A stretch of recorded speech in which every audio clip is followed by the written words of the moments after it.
मुझे लगा कि ये नया ज़माना है, सोशल मीडिया का ज़माना है। सबके पास मोबाइल फ़ोन है, सबके पास फेसबुक अकाउंट्स है, इंस्टाग्राम, ट्विटर अकाउंट्स हैं। तो अगर पब्लिक से कोई भी लीडर, नेता, कोई भी हो, उनको संपर्क करना है तो करते हैं, लेकिन डायरेक्टली बात करने से शायद आपको ज़्यादा विश्वास होगा कि अंदर से प्रद्योत कैसा आदमी है।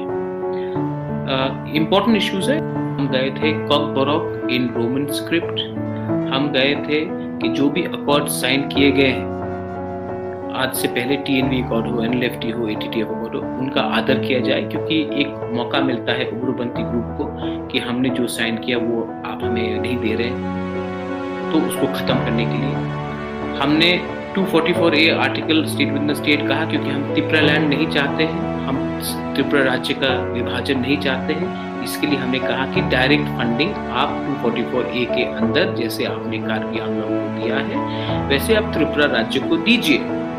बहुत लोग नहीं जानते हैं कि सर्बानंद सोनोवाल ने पब्लिक स्टेटमेंट 11 अप्रैल को दिया है कि आसाम में बीजेपी की सरकार, दिल्ली में जो है और आसाम, उन्होंने अग्री किया है कि 244A के अंदर कार्बी आंग्लों में एक EDC काउंसिल को डायरेक्ट फंडिंग दिया जाएगा। हम वैसे ही पावर चाहते हैं। कॉकबोरोक रोमन स्क्रिप्ट में ये हम चाह रहे हैं। हमने कहा है फॉरेस्ट बिल को ज़्यादा मजबूत किया जाए, क्योंकि जैसे कंचनपुर में फायरिंग रेंज के बारे इशू चल रहा था, वैसा नहीं होना चाहिए त्रिपुरा में। हमारा बहुत जमीन गया है इस तरीके से कि जो भी हिंदुस्तान का सिटीजन है, बंगाली हो, तिपरासा हो, चकमा हो, मॉग हो, बिहारी हो, नेपाली हो, जो भी हो, उनको कष्ट नहीं होना चाहिए, उनके पीछे प्रशासन नहीं जाना चाहिए।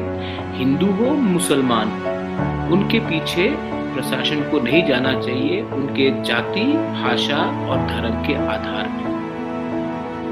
और हमने ये डिमांड दिल्ली अभिज्ञान में हमने उठाया भी नहीं, लेकिन न्यूज़पेपर ने लिख दिया कि महाराज किसी को दुख दिलवाने के लिए ये कार्यक्रम कर रहे हैं। ये मेरा पहला पोजीशन। आज मैंने और एक इशू देखा है कि 200 परिवार को हमने इविक्शन के लिए नोटिस भेजा है। मैं एक हिंदुस्तान का नागरिक हूँ। अगर हमारे जमीन में आपने इलीगली इंक्रोच किया है, तो ये मेरा लीगल राइट बनता है। आप ट्राइबल हो, बंगाली हो, बिहारी हो, मुसलमान हो, एंग्लो इंडियन हो, कहीं का भी हो, कि मैं आपको एक नोटिस भेजूं कि आप हमारे ज़मीन को हमारे पास दीजिए, या फिर बात कीजिए। अगर आपको हमारा ज़मीन चाहिए तो आप आके निगोशिएट कीजिए, लेकिन आप हमारे ज़मीन में दखल नहीं कर सकते। आप TLR एक्ट पढ़ लीजिए। आप ट्राइबल लैंड को नॉन ट्राइबल नहीं खरीद सकता without a committee being based. तो ये क्लियर बात है। आप इस इशू को कम्युनल करना चाहते हैं, ये बहुत